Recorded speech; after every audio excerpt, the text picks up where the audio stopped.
থেমে যাচ্ছে গলার স্বর, চোখে মুখে স্পষ্ট বিষাদের ছায়া।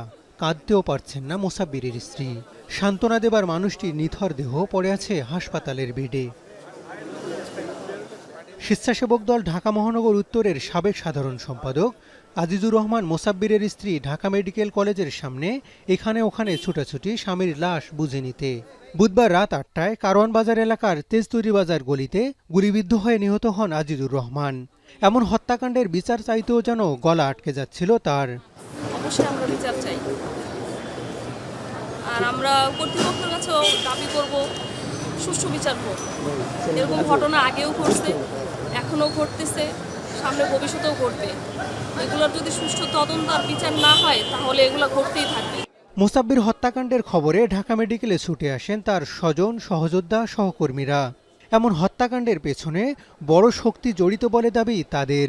কারা এই ঘটনা ঘটিয়েছে আমরা বর্তমান প্রশাসনের কাছে এবং বর্তমান সরকারের কাছে অনুরোধ জানাবো যে তারা যেন দ্রুত এই বিষয়গুলো তদন্ত করে। গুলিবিদ্ধের পরপরই মোসাব্বির ও তার সহযোগী আবু সুফিয়ানকে নেওয়া হয় পান্থপথের বিআরবি হাসপাতালে। সেখানেও ভিড় করেন নেতাকর্মীরা। এদেরকে যদি গ্রেপ্তার করা না হয় তাহলে এই ধরনের হত্যাকাণ্ড আরো হয়তো ঘটবে। আজকে মুসাব্বির গেছে, হয়তো কাল আমিও যেতে পারি। এই আসামিকে অবশ্যই আনতে হবে এবং অবশ্যই ধরতে হবে, গ্রেপ্তার করতেই হবে। ঘটনাস্থলের আশপাশের কয়েকটি সিসিটিভি ফুটেজে দেখা যায় দুজন ব্যক্তি পেছন থেকে গুলি করলে পড়ে যায় মোসাব্বির। উঠে দৌড়ে পালানোর চেষ্টা করলেও আরও এক দফা গুলি করে ঘাতকরা। সেখানে পড়ে যাওয়া মোসাব্বিরের মোবাইল ফোনটি নিয়ে যান হামলাকারীরা।